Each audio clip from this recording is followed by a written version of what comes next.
ഇക്കഴിഞ്ഞ മാസം, അതായത് 2025 തുടങ്ങിയ ജനുവരി മാസം, നമുക്കറിയാം എത്രയോ കൊലപാതക കേസുകൾ, എത്രയോ പീഡന കേസുകൾ, എത്രയോ മനസ്സിനെ വല്ലാതെ മരവിപ്പിക്കുന്ന വാർത്തകൾ നമ്മൾ കണ്ടു. ചോര പുരണ്ട ജനുവരി തന്നെയായിരുന്നു അത്.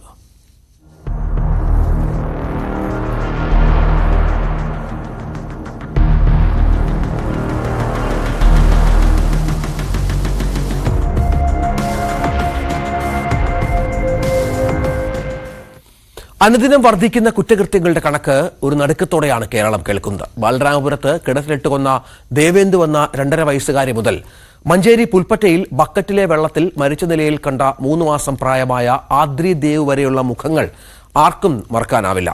മലയാളിയുടെ മനസാക്ഷി മരവിച്ചോ എന്ന ചോദ്യമാണ് ഈ ക്രൂര കൊലപാതകങ്ങൾ നമുക്ക് മുന്നിൽ ഉയർത്തുന്നത്. കുറ്റകൃത്യത്തിന്റെ ക്രൂരത കണ്ട് കേരളം ഞെട്ടിവിറയ്ക്കുന്നു. ദൈവത്തിന്റെ സ്വന്തം നാടിനു മുകളിൽ ശാപത്തിന്റെ കരുനിഴൽ. പുരോഗമന കാഴ്ചപ്പാടുകളിൽ ഇന്ത്യക്ക് മാതൃക എന്നൂറ്റം കൊണ്ട സംസ്ഥാനം മനോനില തെറ്റിയ കുറ്റവാളികളുടെ കേളിഗ്രഹമായി മാറിയെന്ന് ഒരമ്പരപ്പോടെയെങ്കിലും നാം തിരിച്ചറിയുന്നു. പുതുമത്സരം പിറക്കുന്ന ആഘോഷത്തിന്റെ മനോഹര നിമിഷത്തിലും കേരളത്തിൽ ഒരു കൊലപാതകം നടക്കുകയായിരുന്നു.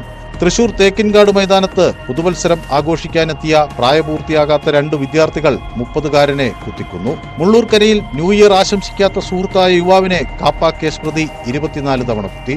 പത്തനംതിട്ടയിൽ 13 വയസ്സ് മുതൽ താൻ ലൈംഗിക പീഡനത്തിനിരയായി എന്ന് വെളിപ്പെടുത്തിയ 18-കാരി പറഞ്ഞത് 64 പേരുകൾ.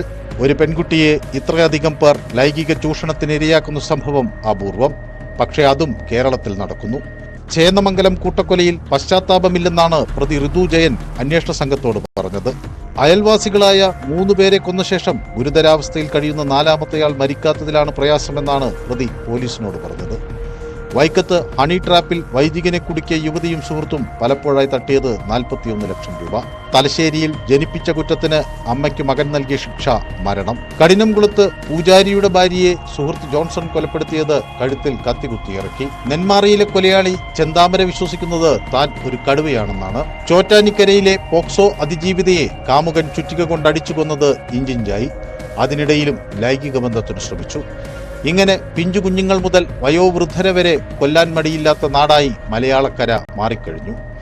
നീതിബോധമില്ലാത്ത, നിയമ സംവിധാനത്തെ ബഹുമാനിക്കാത്ത ഹീനനീച നികൃഷ്ട ജന്മങ്ങളായി മാവേലി നാട്ടിലെ മക്കൾ പരിണമിച്ചത് ആശ്ചര്യമെങ്കിലും സത്യം. കേരളത്തെ വീണ്ടെടുക്കാൻ, മനസാക്ഷിയെ തിരിച്ചുപിടിക്കാൻ മഹാ അവതാര പിറവിക്ക് കാത്തുനിൽക്കുകയോ ഈ നാട്? News desk, news 18. കേരളത്തിൽ ഞെട്ടിച്ച കൊടും ക്രൂരതയുടെ കാര്യകാരണങ്ങൾ പ്രേക്ഷകരിലേക്ക് എത്തിക്കുകയാണ് ന്യൂസ് 18. നമ്മുടെ നാട് ഇത്തരം കുറ്റകൃത്യങ്ങളുടെ നാടാകരുത്. മനസ്സുകളെ ക്രൂരതകളിലേക്ക് നയിക്കുന്ന സാഹചര്യങ്ങൾ ഉണ്ടാകരുത്. നമ്മൾ ഒന്നായി അതിനായി മുന്നിട്ടിറങ്ങണം. ന്യൂസ് 18 ലൈവത്തോൺ കാണാം. ഇന്ന് രാവിലെ 10 മുതൽ ചോര പുരണ്ട ജനുവരി. ബാലരാമപുരത്ത് കൊല്ലപ്പെട്ട 2.5 വയസ്സുകാരിയുടെ മാതാവ് നേരത്തെ വീണ്ടും ഒരാളെ വിവാഹം ചെയ്തു എന്നത് കേന്ദ്രീകരിച്ച് അന്വേഷണം. ജ്യോത്സ്യൻ ശംഖുമുഖം ദേവിദാസൻ നടത്തിയ വെളിപ്പെടുത്തൽ കേന്ദ്രീകരിച്ചാണ് അന്വേഷണം നടക്കുന്നത്. ദേവസ്വം ബോർഡ് ജീവനക്കാരന് വിവാഹം ചെയ്തെന്ന വിവാഹമോചിതയാകാതെയാണ് 2ാം വിവാഹത്തിലേക്ക് പോയതെന്നും ശ്രീതു പറഞ്ഞതായാണ് ദേവിദാസന്റെ മൊഴി. കുട്ടികളെ കൊലപ്പെടുത്തിയെന്ന് കുറ്റസമ്മതം നടത്തിയ പ്രതിയും അമ്മാവനുമായ ഹരിക്ക് വേണ്ടി നാളെ കസ്റ്റഡി അപേക്ഷയും സമർപ്പിക്കുന്നുണ്ട്. വി വിനോദ് ഉണ്ട്. വിനോദ്, ഇപ്പോൾ എന്തൊക്കെ കേന്ദ്രീകരിച്ചാണ് പോലീസിന്റെ അന്വേഷണം പുരോഗമിക്കുന്നത്? ഈ പ്രധാനമായും ദേവിദാസനോട് ഈ ശ്രീതു സംസാരിച്ച കാര്യങ്ങൾ തന്നെയാണോ? രഞ്ജിത്ത്, ഈ കേസിൽ പ്രതി പിടിയിലായി റിമാൻഡിലാണ്.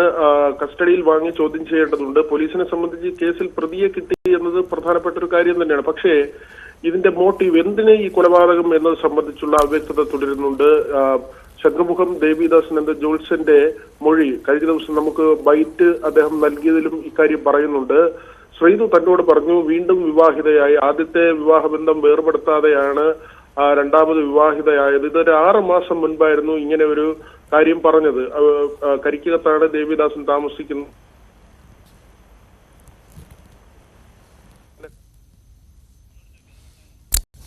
വിനോദ് കേൾക്കാമോ? വിനോദ് കേൾക്കാം.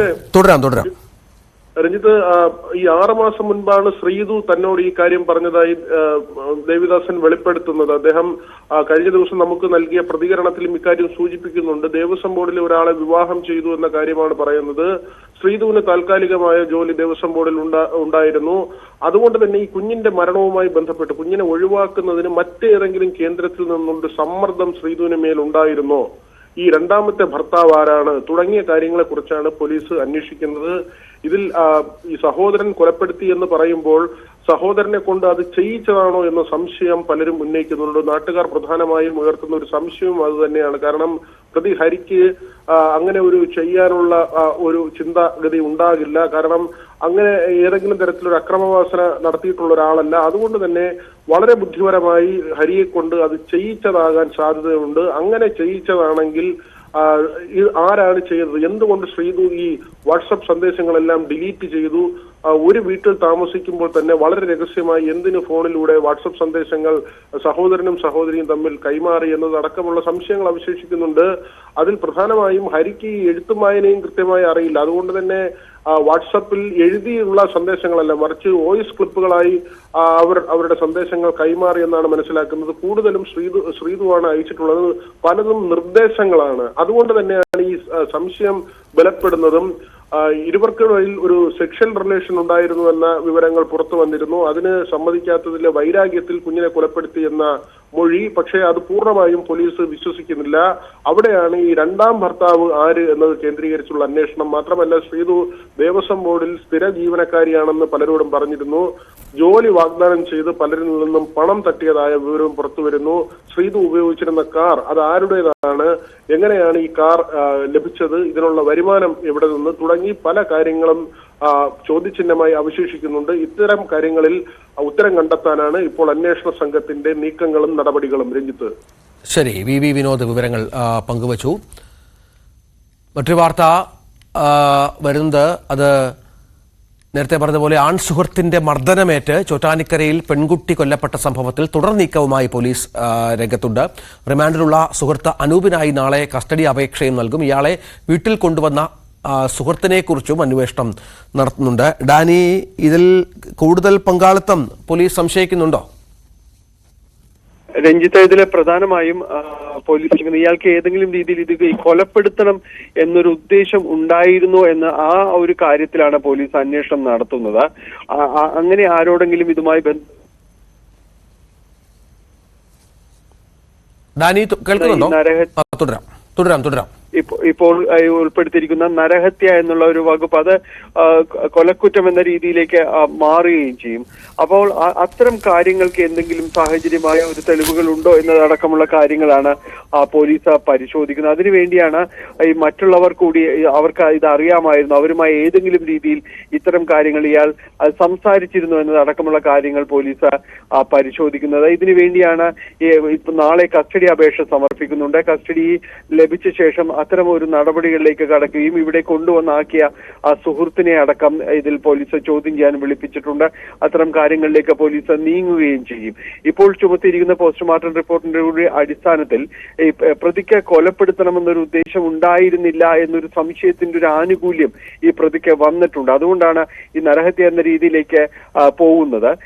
നിലവിൽ കൊലക്കുറ്റം ചുമത്തണമെങ്കിൽ ഈ രീതിയിലുള്ള ഒരു തെളിവുകൾ കൂടി പോലീസിന് സമാഹരിക്കേണ്ടതുണ്ട്. അതിനുവേണ്ടിയാണ് അത്തരമൊരു അന്വേഷണം നടത്തുകയും ചെയ്യുന്നത്. എന്തായാലും ഇതാ പോലീസ് ഗൗരവതരമായിട്ട് തന്നെ മുന്നോട്ട് കൊണ്ടുപോകുന്നു. നാളെ കസ്റ്റഡി അപേക്ഷ സമർപ്പിക്കുകയും കസ്റ്റഡിയിൽ വാങ്ങുകയും തുടർ ചോദ്യം ചെയ്യൽ അടക്കമുള്ള കാര്യങ്ങൾ ഉണ്ടാകും. നേരത്തെയുള്ള ആ കേസിന്റെ സ്വഭാവത്തിൽ നിന്ന് പെൺകുട്ടിയുടെ മരണത്തോടെ അത്തരം കാര്യങ്ങൾ മാറിയിട്ടുണ്ട്. അതുകൊണ്ട് ആ രീതിയിലുള്ള ഒരു അന്വേഷണത്തിലേക്ക് പോലീസ് കടക്കുകയാണ്. ഇയാളുടെ ഒരു കുറ്റകൃത്യങ്ങളുടെ ഒരു സാഹചര്യവും പോലീസ് സംശയത്തിന് ഇട നൽകുന്നുണ്ട്. കാരണം 3 കേസുകളിൽ ഇയാൾ നേരത്തെ പ്രതിയാണ്. കഞ്ചാവ് കേസും അതോടൊപ്പം തന്നെ മറ്റ് അടിപിടി കേസുകളുമുണ്ട്. അതുകൊണ്ട് ഒരു ക്രിമിനൽ സാഹചര്യമുള്ളയാളാണ്, പശ്ചാത്തലമുള്ളയാളാണ്. അതുകൊണ്ട് പൂർണ്ണമായും അത്തരം കാര്യങ്ങളൊന്നും എഴുതിത്തള്ളാൻ കഴിയില്ല. അതുകൊണ്ടാണ് സുഹൃത്തുക്കളെ കേന്ദ്രീകരിച്ചും അവരോട് ഏതെങ്കിലും രീതിയിലുള്ള കാര്യങ്ങൾ പങ്കുവച്ചിട്ടുണ്ടോ എന്നതടക്കമുള്ള കാര്യങ്ങൾ പോലീസ് പരിശോധിക്കാനായിട്ട് ഒരുങ്ങുന്നത്. അതുകൊണ്ടാണ് സുഹൃത്തുക്കളെ കേന്ദ്രീകരിച്ചുള്ള ഒരു അന്വേഷണത്തിലേക്ക് കൂടി നീങ്ങുന്നത്. എന്തെങ്കിലും കാര്യങ്ങൾ ഇയാൾ വ്യക്തമാക്കിയിട്ടുണ്ടോ എന്നാണ്. നിലവിൽ ഇയാൾ നൽകിയിരിക്കുന്ന ഒരു മൊഴി എന്ന് പറയുന്നത് താൻ അവരെ പെൺകുട്ടിയെ ഉപദ്രവിച്ചിട്ടേ ഉള്ളൂ, അതിൽ മനം നൊന്ത് അവർ ആത്മഹത്യക്ക് ശ്രമിക്കുകയായിരുന്നു. ഇത് കണ്ട് താൻ ആ ഷാള് പൊട്ടിച്ച് താഴെ ഇടുകയായിരുന്നു. പിന്നീട് അവിടെ നിന്ന് താൻ മരണപ്പെട്ടു എന്നൊരു ഭയത്തിൽ അവിടെ നിന്ന് കടന്നു കളയുകയുമായിരുന്നു എന്നതാണ് പോലീസിനോട് ഇയാൾ പറഞ്ഞിരിക്കുന്നത്. ഇത് പൂർണ്ണമായും പോലീസ് വിശ്വാസത്തിലെടുത്തിട്ടില്ല. അതുകൊണ്ടാണ് സുഹൃത്തുക്കളോട് ഇയാൾ ഏതെങ്കിലും രീതിയിലുള്ള കാര്യങ്ങൾ പങ്കുവച്ചിട്ടുണ്ടോ എന്നൊരു അന്വേഷണത്തിലേക്കടക്കം പോലീസ് കടക്കുകയും ചെയ്യുന്നത്. രഞ്ജിത്ത. ശരി, ഡാനി പോൾ വിവരങ്ങൾ പങ്കുവച്ചു. മറ്റു ചില വാർത്തകളിലേക്ക് കൂടി പോകണം എന്നുള്ളതാണ്. മറ്റു ചില വാർത്തകളും ഒരുപാട് വാർത്തകൾ നമുക്കറിയാം കഴിഞ്ഞ കുറേ ദിവസങ്ങളായി സംഭവിക്കുന്നുണ്ട്. നമ്മളെ ഞെട്ടിപ്പിക്കുന്ന, നമ്മളെ ആശങ്കപ്പെടുത്തുന്ന ഒരുപാട് വാർത്തകൾ. കൊച്ചിയിൽ സഹപാഠികളുടെ അതിലൊന്നാണ് കൊച്ചിയിൽ സഹപാഠികളുടെ റാങ്കിങ്ങിനെ തുടർന്ന് 15-കാരൻ ആത്മഹത്യ ചെയ്ത സംഭവം. അതിൽ വിദ്യാഭ്യാസ മന്ത്രി നിർദ്ദേശപ്രകാരമുള്ള അന്വേഷണം ആരംഭിച്ചിട്ടുണ്ട്. 2 ദിവസത്തിനകം റിപ്പോർട്ട് സമർപ്പിക്കാനാണ് മന്ത്രി പൊതുവിദ്യാഭ്യാസ ഡയറക്ടറോട് ആവശ്യപ്പെട്ടിരിക്കുന്നത്. കുട്ടിയുടെ അമ്മ ഇന്ന് അന്വേഷണ സംഘത്തിന് മുന്നിൽ ഹാജരായി മൊഴി നൽകും. ഡാനി തുടർന്നു. ഡാനി, എന്തൊക്കെയാണ് പോലീസ് ഈ വിഷയത്തിൽ അന്വേഷിക്കുന്നത്? പൂർണ്ണമായും സ്കൂൾ ഈ വിദ്യാർത്ഥികളെ അടക്കം ചോദ്യം ചെയ്യേണ്ട സാഹചര്യമുണ്ട്. അതൊക്കെ സംഭവിക്കുന്നുണ്ടോ?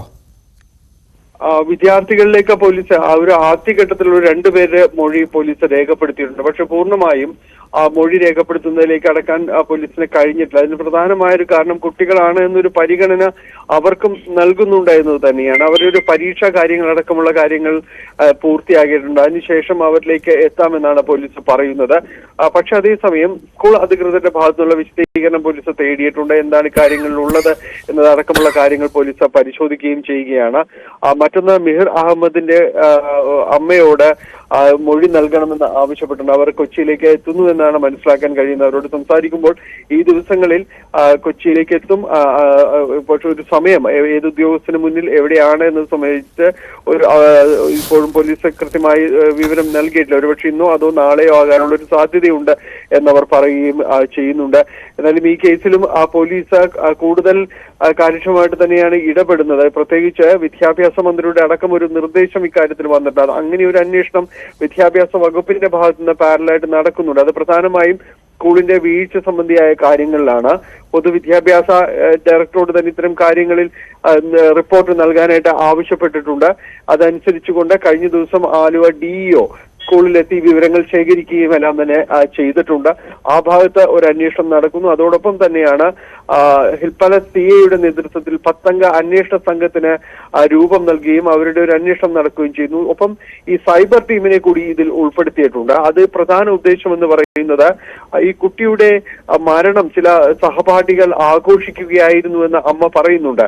അവരുടെ ഒരു ചാറ്റുകൾ, ഇൻസ്റ്റാഗ്രാം ചാറ്റുകൾ ശ്രദ്ധയിൽപ്പെടുത്തുന്നു. ഒപ്പം ഒരു കൂട്ടായ്മയുണ്ടായിരുന്നു ജസ്റ്റിസ് ഫോർ മിഹിർ എന്ന് പറഞ്ഞുകൊണ്ട്.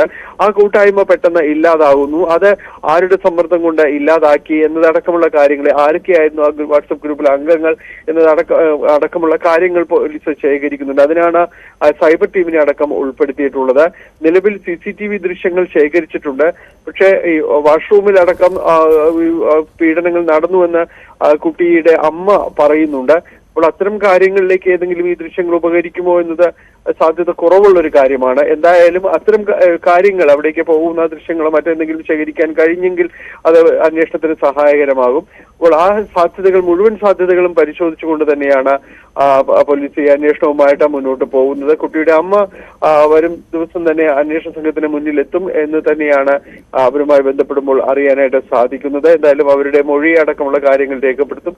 സ്കൂൾ അധികൃതരുടെ മൊഴിയും ഇക്കാര്യത്തിൽ രേഖപ്പെടുത്തേണ്ടതുണ്ട്. പ്രതിഷേധം വളരെ ശക്തമായിട്ട് തന്നെ സ്കൂളിനെതിരെ തുടരുകയാണ്. പല സംഘടനകളും കഴിഞ്ഞ ദിവസങ്ങളിൽ SFI മാർച്ച് നടത്തിയിരുന്നു. അതുപോലെ മറ്റു സംഘടനകളും ഈ സമാനമായ രീതിയിൽ തന്നെയാണ് മുന്നോട്ട് പോവുകയും ചെയ്യുന്നത്. ശരി. മാന്നാറിൽ വൃദ്ധ ദമ്പതികളെ ചുട്ടുകൊന്ന സംഭവത്തിൽ പ്രതി വിജയനെ ഇന്ന് കോടതിയിൽ ഹാജരാക്കും. തെളിവെടുപ്പ് നടപടികൾ പൂർത്തീകരിച്ച ശേഷമാണ് പ്രതിയെ ഇന്ന് കോടതിയിൽ ഹാജരാക്കുക. ഇന്നലെ വൈകിട്ടോടെയായിരുന്നു പ്രതിയെ വീട്ടിലെത്തിച്ച് തെളിവെടുപ്പ് നടത്തിയത്. സ്വത്ത് തർക്കത്തെ തുടർന്നാണ് പിതാവ് രാഘവനെയും അമ്മ ഭാരതിയെയും കൊലപ്പെടുത്തത് എന്നാണ് പ്രതി അന്വേഷണ സംഘത്തിന് നൽകിയ മൊഴി. അതേസമയം മരിച്ച വൃദ്ധ ദമ്പതികളുടെ സംസ്കാരം ഇന്ന് നടക്കും. രാവിലെ 10 മണിയോടെ മാന്നാറിലെ വീട്ടുവളപ്പിലാണ് സംസ്കാരം. പോസ്റ്റ്മോർട്ടം നടപടികൾക്ക് ശേഷം ഇന്നലെ തന്നെ മൃതദേഹം ബന്ധുക്കൾക്ക് വിട്ടു നൽകിയിരുന്നു. ശരണ്യ സ്നേഹജനുണ്ട്. ശരണ്യ, പൂർണ്ണമായും ഇയാള് മാത്രമാണ് പ്രതി എന്ന് തന്നെ അല്ലേ പോലീസ് കണ്ടെത്തിയിരിക്കുന്നത്? മറ്റു വിവരങ്ങൾ എന്തൊക്കെയാണ്? രഞ്ജിത, വിജയൻ മാത്രമാണ് ഈ കേസിൽ ഉൾപ്പെട്ടിട്ടുള്ളതെന്നാണ് പോലീസ് പറയുന്നത്. അതിനാസ്പദമായ CCTV ദൃശ്യങ്ങളടക്കം പോലീസ് ശേഖരിക്കുകയും ചെയ്തിരുന്നു. ഇന്നലെ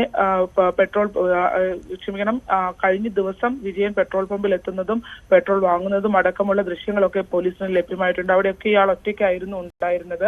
ഈ മാതാപിതാക്കളുമായി ഉണ്ടായിരുന്ന അസ്വാരസ്യമാണ്, പിന്നീട് തുടർച്ചയായി ഉണ്ടായിരുന്ന അസ്വാരസ്യമാണ് ഇങ്ങനൊരു കൊലപാതകത്തിലേക്ക് നയിച്ചത്. സ്വത്ത് തർക്കവും പ്രധാന വിഷയമായി മാറി എന്നുള്ളതാണ് അന്വേഷണ സംഘം വ്യക്തമാക്കുന്നത്. എന്തായാലും എല്ലാവരെയും ഞെട്ടിച്ച ഒരു അരുംകൊലയിലേക്കാണ് മാന്നാറിലെ സംഭവം നീങ്ങിയത് എന്നുള്ളതാണ്. പോലീസ് വിജയനെ വിളിച്ച് ഇതിനു മുമ്പുണ്ടായ ചില പ്രശ്നങ്ങളുമായി ബന്ധപ്പെട്ട് പോലീസ് ഇന്നലെ വിജയനെ സ്റ്റേഷനിൽ ഹാജരാകാനായി നിർദ്ദേശം നൽകിയതിന്റെ പിന്നാലെയായിരുന്നു ഈ രക്ഷകർത്താക്കളെ, വീടിനുള്ളിൽ ഉറങ്ങിക്കിടന്നിരുന്ന രക്ഷകർത്താക്കളെ പെട്രോൾ ഒഴിച്ച ശേഷം വീടിന് തീ കൊളുത്തുന്ന സാഹചര്യം ഉണ്ടായത്. ഇന്നലെ പ്രാഥമികമായ തെളിവെടുപ്പുകളെല്ലാം പൂർത്തീകരിച്ചിരുന്നു. ആ തെളിവെടുപ്പ് പ്രക്രിയ പൂർത്തീകരിച്ച ശേഷം ഇന്ന് ഇപ്പോൾ മജിസ്ട്രേറ്റിന്റെ വീട്ടിൽ ഹാജരാക്കും. അതിനുശേഷം റിമാൻഡ് നടപടികളിലേക്ക് പോലീസ് കടക്കും. ഇന്നലെ ഉച്ചയ്ക്ക് ശേഷം ഇവരുടെ പോസ്റ്റ്മോർട്ടം നടപടികൾ പൂർത്തീകരിച്ച മൃതദേഹങ്ങൾ വിട്ടു നൽകിയിരുന്നു. ഇന്നിപ്പോ വീട്ടുവളപ്പിലാണ് സംസ്കാരം നടക്കുക. അതാണ് സാഹചര്യം. ഏതായാലും അതും വലിയ ദാരുണമായ ഒരു സംഭവമാണ്, നാടിനെ ഞെട്ടിപ്പിച്ച ഒരു സംഭവമായി അത് മാറുകയാണ്. നമുക്ക് രാവിലെ അവസാനിപ്പിക്കാനുള്ള സമയമാണ്. 10 മണി മുതൽ ന്യൂസ് 18 പ്രത്യേക ക്യാമ്പയിൻ ആരംഭിക്കുകയാണ്. അത് ചോര മണക്കുന്ന ജനുവരി എന്നുള്ളതാണ്. കാരണം ഈ കഴിഞ്ഞ ജനുവരി മാസം മുഴുവൻ നമ്മൾ റിപ്പോർട്ട് ചെയ്തതും നമ്മൾ വായിച്ചതുമായ വാർത്തകളിൽ കൂടുതലും ക്രൈമുമായി ബന്ധപ്പെട്ട വാർത്തകൾ, കൊലപാതകങ്ങളായിരുന്നു, പീഡനങ്ങളായിരുന്നു. അതും പലതും നമ്മൾ കേട്ടുകേൾവി പോലും ഇല്ലാത്ത തരത്തിലുള്ള കാരണങ്ങൾ കൊണ്ടായിരുന്നു എന്നതുകൂടി ചേർത്ത് വായിക്കണം. അതിൻ്റെ ലൈവത്തോൺ ന്യൂസ് 18 ഉണ്ടാകും.